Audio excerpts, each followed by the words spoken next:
The Messiah said, "When you come to know yourselves, then you will become known, and you will realize that it is you who are the sons of the living Father. But if you will not know yourselves, you dwell in poverty, and it is you who are that poverty." Okay, may tanong po dito sa ah, tanong ko po, Priest Noel, sa reference po kanina sa Hebrew chapter 12 verse 2, nabanggit daw po ang cross. At doon ang mga kasalanan ipako. Hindi ba ito corrupted dahil ang Hebrew Messiah ay sa punong kahoy? Yung cross daw po instead na punong kahoy, corrupted ba daw po yun? Priest Noel?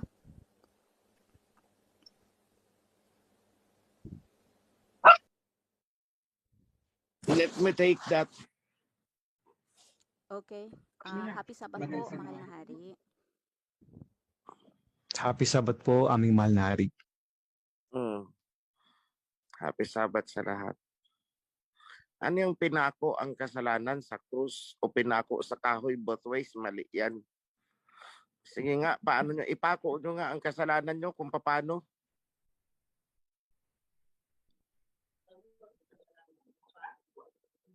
Bigyan ko kayo ng martilyo at pako. Subukan nyong ipako doon kung ang kasalanan nyo. Gawa tayo ng krus o gawa tayo ng kahoy at sabihin ko sa inyo, sige, yung kasalanan mo, ipako mo dyan. Sige, tingnan natin kung paano mo gagawin.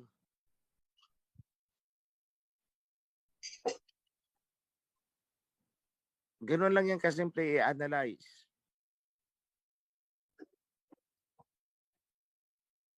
It's immaterial kung cross o kahoy. Kasi ang cross ay kahoy, hindi naman semento. May papako mo ba ang Messiah sa sa cross kung ang cross ay semento? Diba hindi? Kahoy yun. Kaya ang translation dyan ay tree. Because it's wood. O ganun lang yun, not cement. Kasi kung cement yun, kung ang cross na yun ay, kung ang pagpinagpakuan ay semento, hindi maipapako. Tapos pangalawang tanong ko nga, paano mo nga ipapako ang kasalanan mo? Bigyan kita ng martilyo at pako. O sige, ipako mo na dyan ang kasalanan. Paano gagawin yon? Ngayon, cross po talaga, dahil ang cross na yan is the mark of the beast. Bahagi yan, di ba napanood ninyo ang mark of the beast? Yung X, then yung S na yung symbol ng serpent, and yung parang maliit na letter S. Panoorin nyo yon para malaman nyo kung cross ba talaga o hindi. Ang mark of the beast, yun ang nagpapatunay na cross talaga ang ginamit.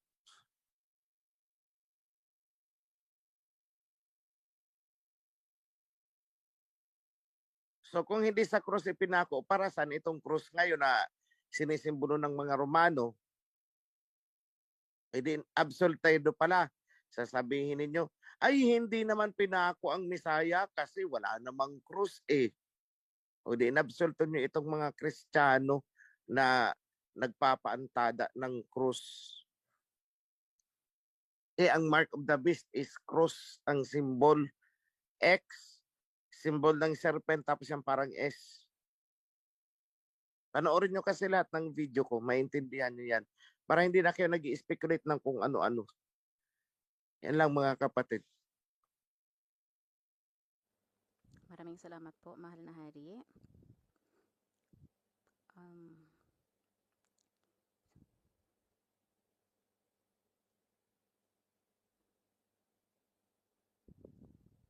May katanungan dito.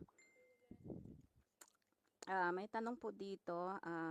Tanong ko lang po na ang heavenly kingdom ay dito sa mundong ito. Ibig ba sabihin ng impyerno ay dito rin sa mundong ito?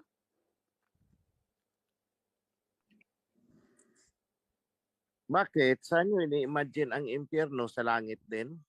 Sa outer space? Saan nyo ini-imagine ang impyerno? Doon sa planet Mars? Sa planet Venus?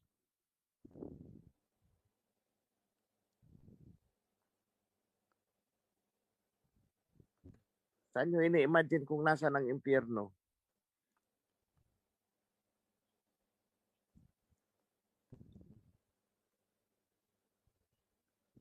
Sa Venus, sa Mars, sa Pluto, sa Jupiter?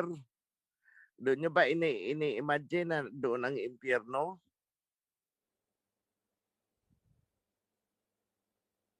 Di ba nandito sa mundo? Ganun lang yung kasimple i-analyze.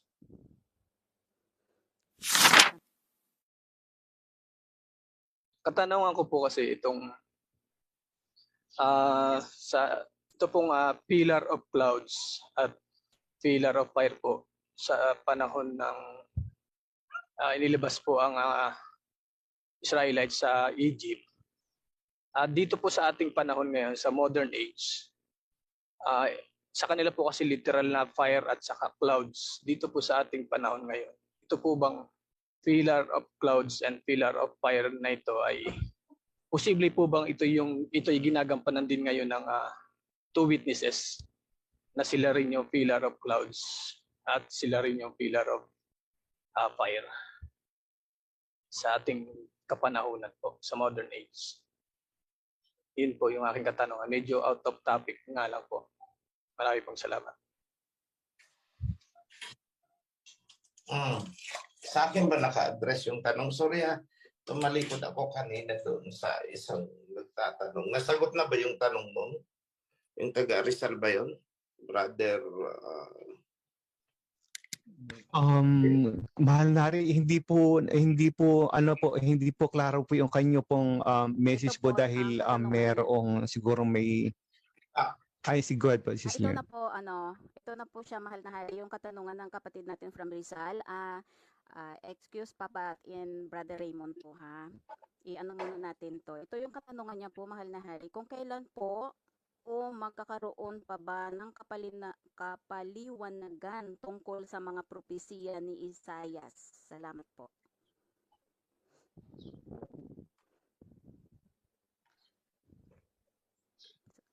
Kapatid from Rizal. Okay.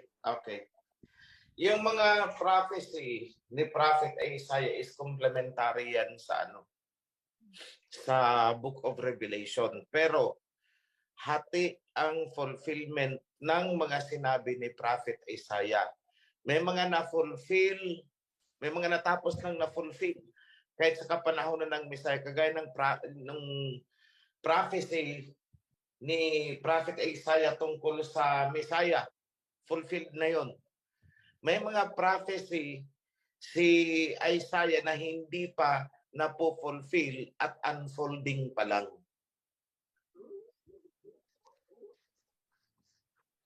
So we need to be careful sa pag-interpret ng ng writings ni Prophet Isaiah kasi maraming na maraming na natamper. Maraming natamper diyan. So ang time frame mahirap natin ma-distinguish. Nangyari na ba ito o hindi pa? Kagaya ng writings ni Prophet Daniel, may mga mangyayari na, may mangyayari pa lang. Akala natin ang mga prophecy ni Prophet Daniel natupad na. Kasi noon mas nauna yun eh. Hindi eh. Actually, ang katuparan ng ni Daniel is sa Book of Revelation. So hindi pa pala.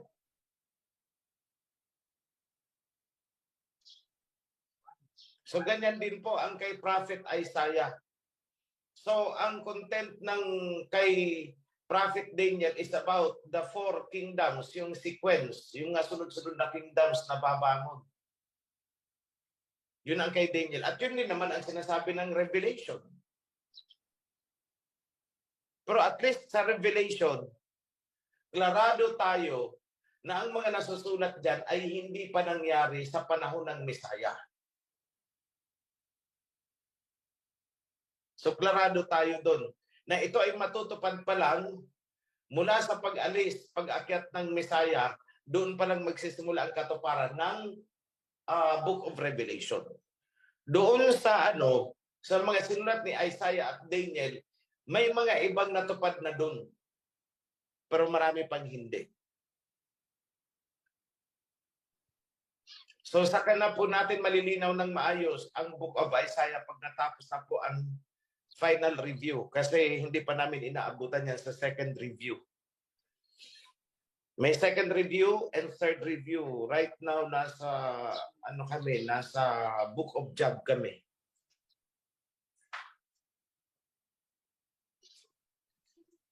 So what I mean, hintay-hintayin nyo lang mga kapatid.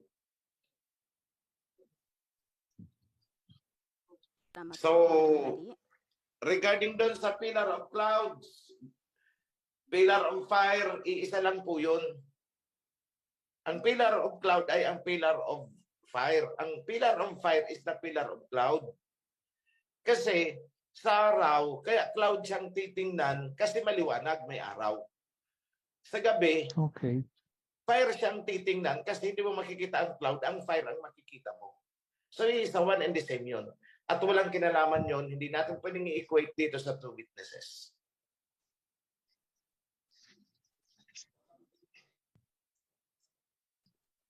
So, itong two witnesses po, hindi po yan hindi po yan guiding light na parang pillar of cloud and pillar of fire.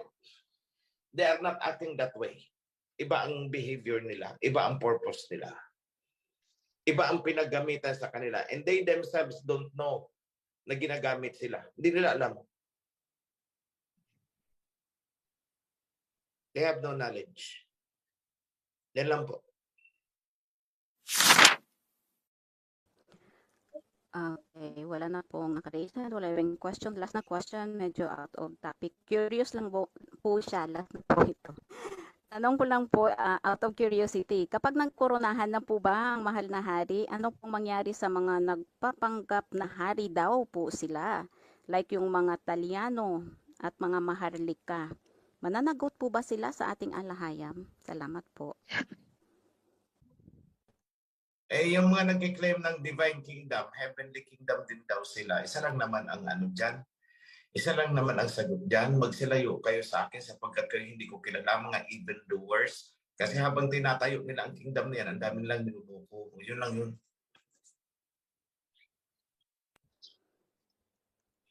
Maraming salamat po, mahal na hari.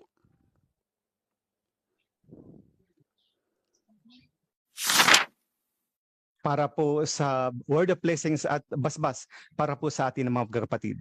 Mahal na hari, magandang umaga po at happy Holy Sabbath. Salamat, moderator. Happy Sabbath and Happy New Moon sa inyong lahat, mga kapatid. I'd like to apologize na hindi ko kayo nasamahan mula sa simula ng Zoom. Late ako, nakapasok ako. It's 12:58 yata. Almost 1 o'clock.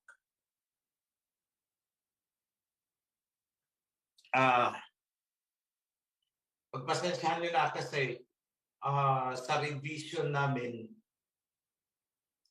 pinakancel ko yung sessions because we are having difficulty. Nahihirapan kami pagdating sa Book of Job. So, I told them, kailangan ko ng a period of silence. Yung wala muna akong kakausapin. Just to be alone, mapag-isa. So, kaninang umaga, gising na ako actually mga around 3 or 4. Ay, hindi, almost magdiliwanag na yun eh. In fact, may mga tinawagan na akong tao. Then, came to a point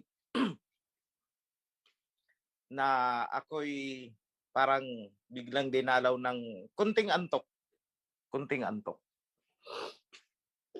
So, nahiga muna ako kasi it's barely 5 o'clock. After kong tawagan si Bro Manoy. Then, hindi naman malalim yung tulog ko actually. I am half awake, half asleep. Yung napakababaw na tulog na aware ka sa environment mo.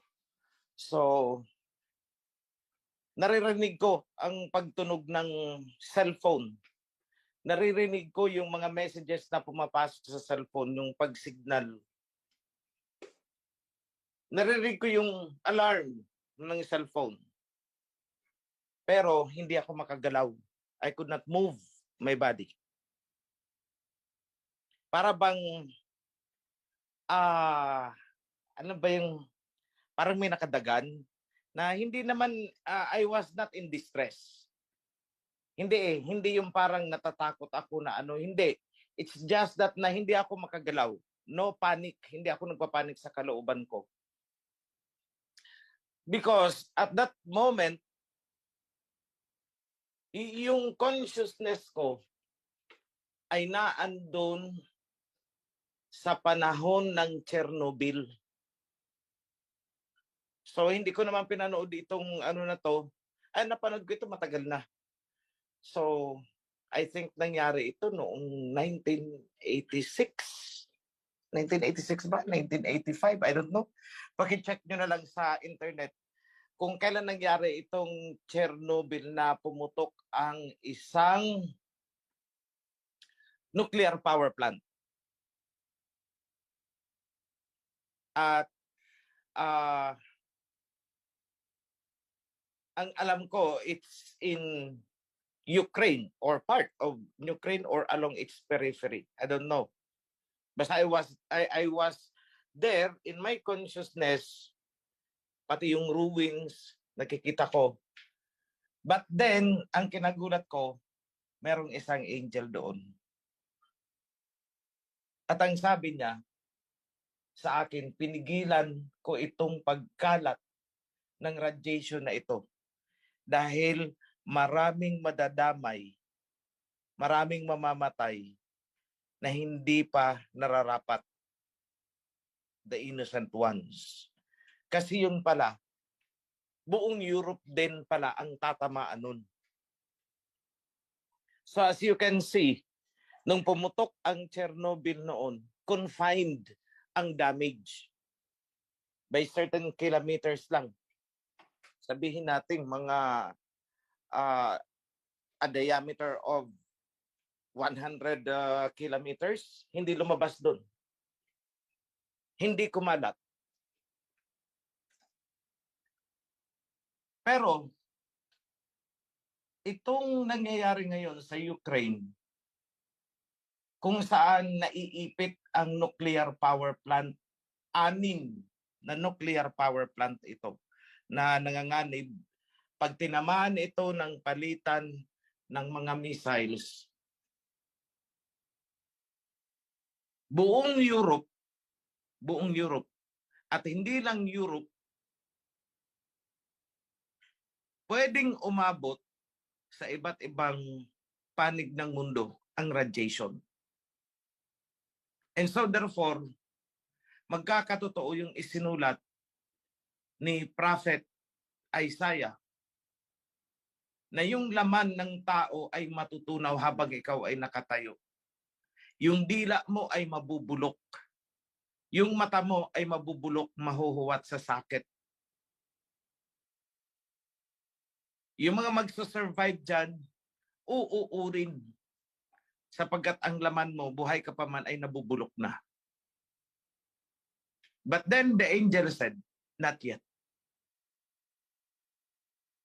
So may mga events pa na kailangang matapos muna bago ito pakawalan. So I remember, sa 4 horsemen, naalala ko, may sinabi dyan na huwag sasaktan ang mga kahoy, huwag sisirain. And in my thinking, sa analysis ko ngayon, baka ito yung sinasabi na wag muna. There was an angel there. Nung unang pumutok, walang damage na kumalat, confined lang. And so let's hope and pray na sana mangyari man ngayon, makonfine. Huwag aabot kung saan-saan. Sapagkat marami pa tayong mga tupa na kailangang tawagin. We are not yet done. We are just beginning. Nagsisimula pa lang tayo. So, sa akin, itong mga kababayan natin na nag-aambisyon pang lumabas, pumunta doon, mag-abroad doon, lalo na sa Europe, hindi ko kayo pipigilan. Kasi sasabihin nyo sa akin, yan ang opportunity na matagal na naming hinihintay. Pero ito, matanong ko kayo, anong opportunity ang gusto nyong puntahan sa Europe? Maghihirap ang region na yan. Anong opportunity ang inaabangan ninyo, ang pupuntahan ninyo sa Amerika? Ipabagsak ang ekonomiya ng US ngayon. Habang lumalakas ang BRICS economy, lalong bumabagsak ang economy ng Europe and US. Anong opportunity?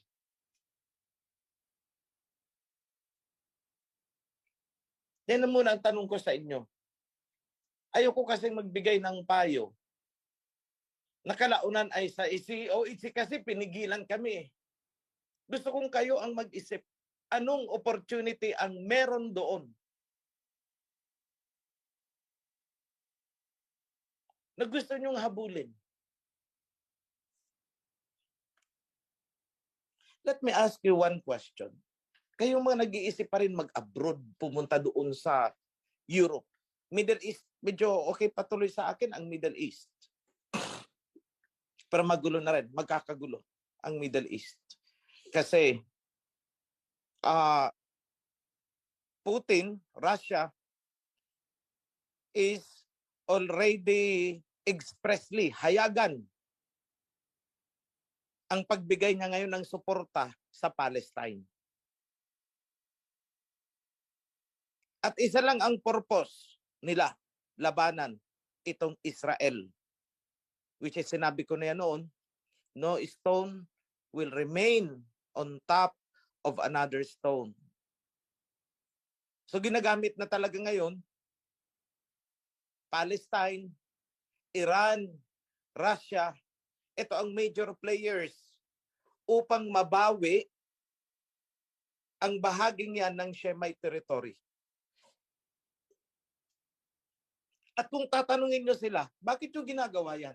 We don't know. We just feel na dapat namin gawin ito. For security, yun lang ang sasabihin nila. Kasi threat ito, yun lang. Pero kung paano sila nagkaisa, anong diwa ang nagbigkis sa kanila, hindi nila masabi that it is the divine spirit ni King Yahweh na nagpapakilo sa kanila noon. Bakit? Kung hindi yan, sana matagal na nilang ginagawa noon. Bakit ngayon lang? Bakit ngayon lang?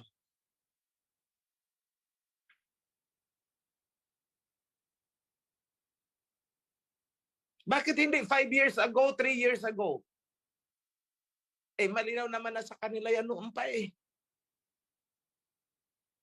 Bakit hindi sila kumilos noon? Bakit ngayon lang?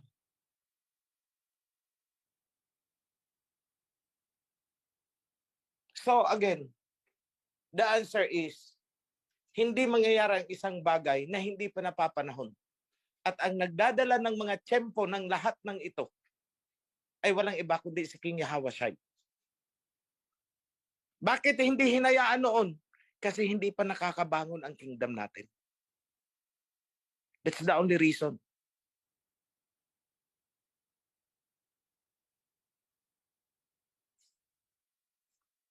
Huwag ninyong kalilimutan ang nasusulat dyan. And when the heavenly kingdom has been proclaimed, na-proclaim sa buong mundo, ibig sabihin, by the time na malaman nila na existing na tayo, the end will come. Yun lang naman ang gustong mangyari ng King Yahushua, na malaman nila na existing tayo.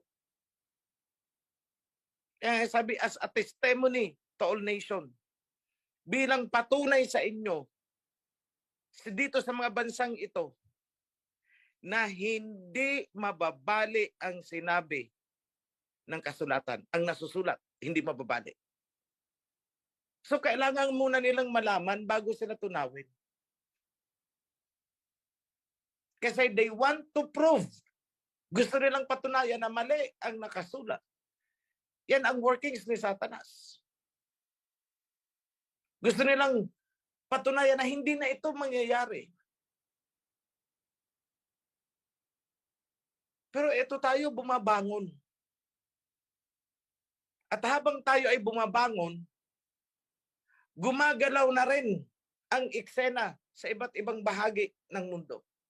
Sumulpot at naging aktibo bigla ang two witnesses. Di nyo ba napapansin? Hindi ba't nauna tayong nag-broadcast? Nauna tayong nagsimula ng mag-organize? At saka palang nagsimula yung aktibo na pagkilos ng Russia at China. Kailan nagsimulang lumusob si Putin sa Ukraine? Di ba nito lang? February 24, 2022? Kailan tayo nagsimula? 2019. At nung medyo lumaki-laki na tayo at naging stable na, in short, hindi na pwedeng tunawin ng kung ano-anong propaganda, lumutang na si Putin. Nilusob na ang Ukraine. Now, Putin is expressly showing na against siya sa Israel. At ang kakampihan niya ay ang Iran at ang Palestine. See? Kaya nahihiya naman ako noon sa mga nambato sa akin na ako daw ay bulaang propeta. Bakit nagkakatotoo ngayon ang mga sinabi ko noon? Ano nga ba ang definition ng bulaang propeta? Ang bulaang propeta, hindi nagkakatotoo ang sinabi. Pero ako wala pa akong nakitang sinabi ko noon na hindi nagkatotoo. It all happened.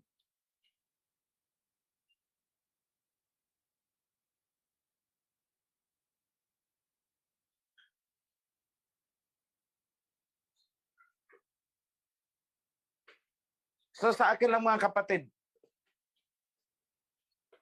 kung may makakain naman kayo dito, why go there? Kung mabubuhay pa naman kayo dito, bakit kailangan yung pumunta doon? Para saan? Para ano pa? Ano ba talaga ang gusto nyo sa buhay? Tanungin nyo yan sa sarili nyo. Pag-aaral ng mga anak, huwag nyo nang ambisyonin yung makaaral sa exclusive na ganito, sa ganito, ganito. Maraming government institution. Marami naman akong nakitang nagtinda-tinda lang ng gulay na patapos sa kolehiyo ang mga anak.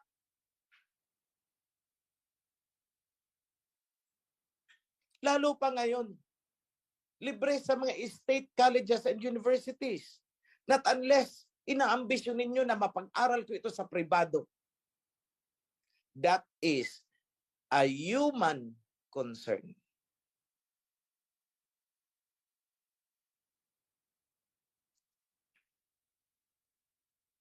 Yan lang naman ang inaano ng iba eh. Pag-aaral ng mga anak ko. Elementary, libre. High school, may mga national high school.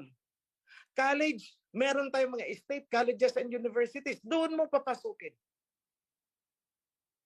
Kahit ikaw ay nagtitinda-tinda lang ng gulay dyan o kung anong nagagawa mo, I doubt kung hindi mo mairaos yan. Ngunit ang nagtutulak sa atin para umalis at pumunta doon. Kasi gusto ko makapagpatayo ng Toy Stories na bahay. Kasi gusto ko yung anak ko makapag-aral sa ganitong eskwelahan na prestihiyoso.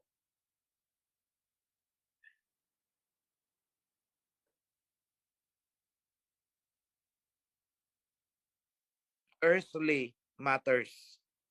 Salamat bro, Sebat. Earthly matters.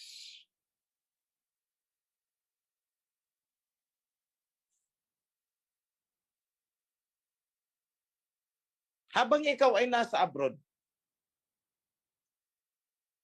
paano kung umabot na tayo doon sa time na yung required population natin ay naabot na ng salita? Nagising na't natawag na, although hindi natin alam kasi hindi tayo makontak. Pero inabot na sila. Nag-self-baptism na rin sila, although hindi makapag-ugnayan sa atin for whatever reason. At biglang pinakawalan ng anghel, sige, distraction na tayo. We are done. What will happen to you there?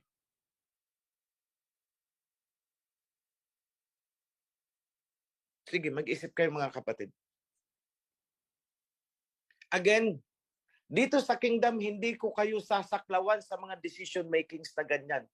Sa inyong sarili, alam na ninyo yung totoo. Sinabi ko na ang mga susunod na mangyayari. At nakikita nyong unti-unting nangyayari. Nasa sa inyo kung ayaw nyo kong paniwalaan.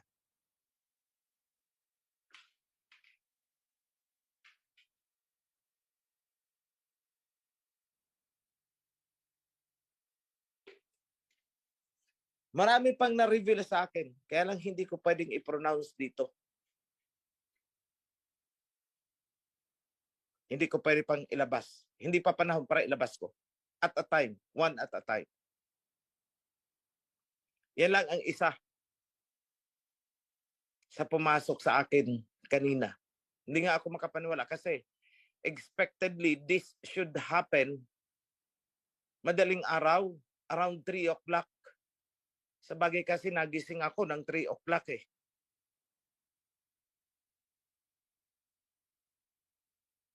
So it could not.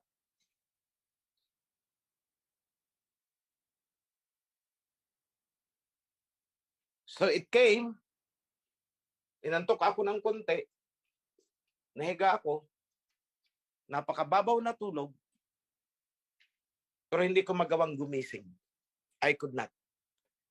Napakahabang movie. Napakahaba. Dugtong-dugtong, dugtong-dugtong.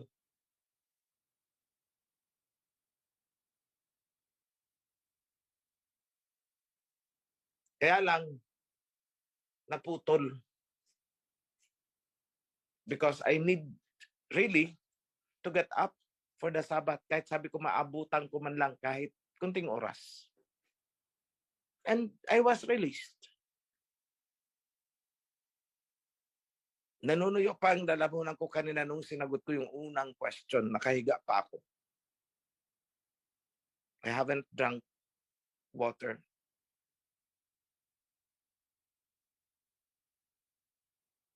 So, yan lang mga kapatid, ang mensahe ko sa inyo. Hangad ko na ipagpatuloy ninyo ang pagkakaisa. Iisang direksyon lang tayo. Huwag makikinig dyan sa mga may sariling agenda. Yung iba nagtatayo ng mga organisasyon nila. Alam yan ni Priest Leon.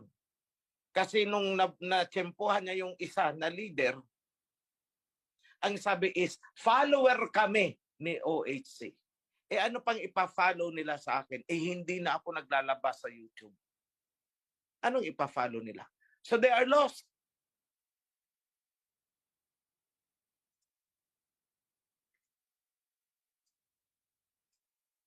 They are lost.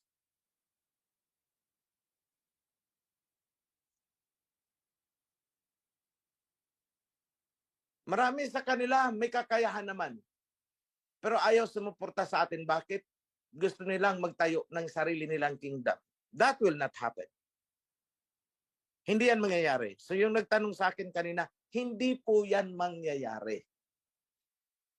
May crown king sila, pero walang follower. At kung ang may susunod man sa kanila, can you imagine this? Kunwari, coronation. Next year. At pupunta sila. Kakatok sa entrance. Papasukin nyo kami. Follower din kami ni OHC. Anong isasagot ng mga nasa reception? Anong isasagot ng mga gwardya? Alis po kayo. Wala po kayo sa listahan ng darating.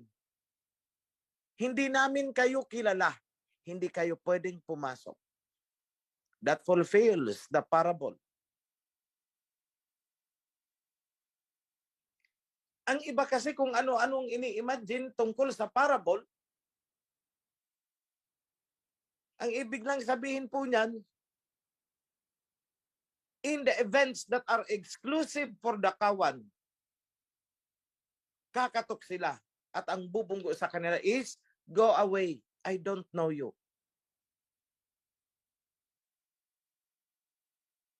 And that will be my instruction sa mga receptionist.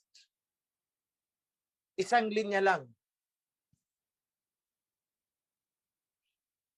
Pasensya na po. Hindi namin kayo kilala. That's it. Hindi kayo pwedeng pumasok. Hindi namin kayo kilala. So I want the list ng kawan updated regularly. Pag may nagkora, alisin agad-agad.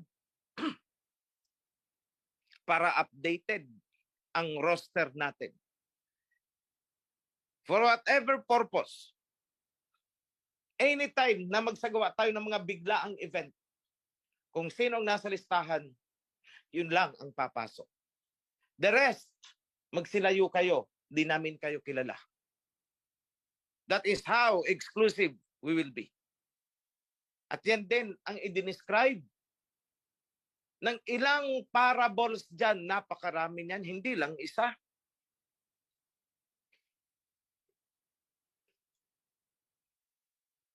And that is the way how it was shown to me noong paman. Ang kambing ay kambing, hiwalay sa tupa.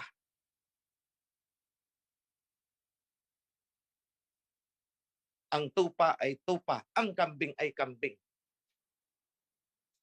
Hindi yan pwedeng paghaluin. Kahit pa ang asawa niyan ay kasamahan natin dito. Go away. May sarili kayong mundo. Hindi namin kayo kilala. Hindi namin kayo kaisa. We could not admit you.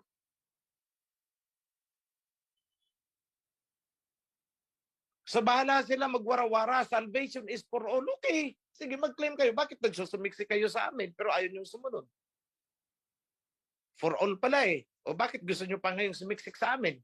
Ayaw nyo namang sumunod sa covenant. Ayaw nyo magpasakop sa mga instructions ng kingdom. Okay lang sana if you are not a threat to the integrity of the kingdom.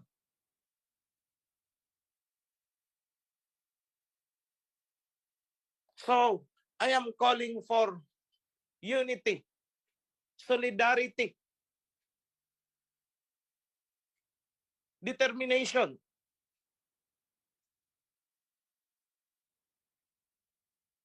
Maging matatag kayo. Maging matapang kayo. Be fierce like a lion, but be gentle as a lamb.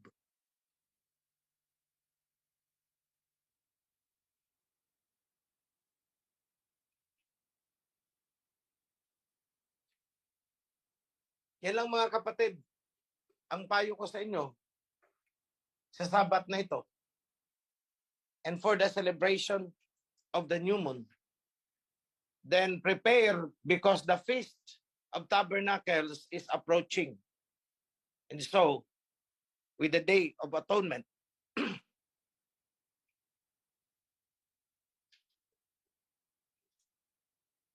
unti-unti nyo nang ihanda ang inyong mga sarili for the upcoming feasts. And I hope everyone can make it. Sa mga panahon na yan, malayo man kayo, iisang diwa tayo. So, para na rin lang magkakasama tayo kahit hiwa-hiwalay. Because we are under one spirit of the covenant. Those separated by geographical location. So let me give you now the blessing.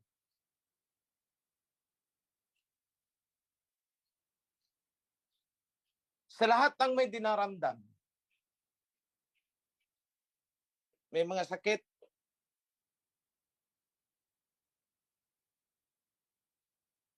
may tumawag, nagpaabot sa akin, na gusto akong makausap. Yes, magkakausap, that request is granted. Sa may mga pinapasan na suliranin, hinihiling ko ang solusyon sa inyong mga problema. Hinihiling ko ang kagalingan sa inyong mga karamdaman.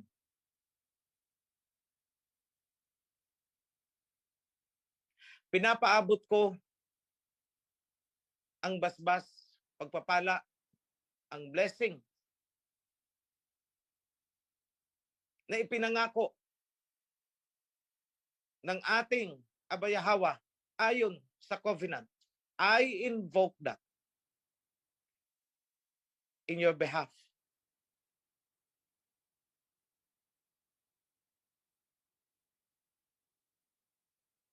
Let it happen. And let it be felt, experienced, maramdaman ng lahat ng nasa kawan. Itong mga pagpapala na ipinangako noong ibinigay ang covenant kay Moses. Mapasa inyo ang pagpapala mula sa pinakamatanda hanggang sa pinakabata. From the greatest to the least. From the wealthiest to the poorest in the kawan.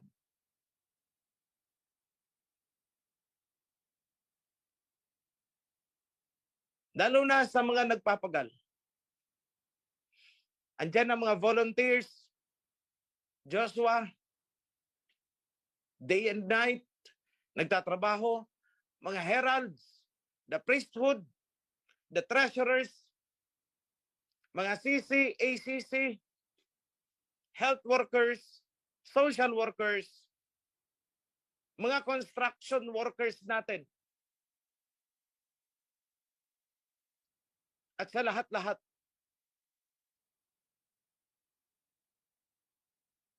let the blessings flow equally sa inyong lahat. I invoke that in the name of our Abayahawa and King Yahawashi, so be it. Yada. Shalawam.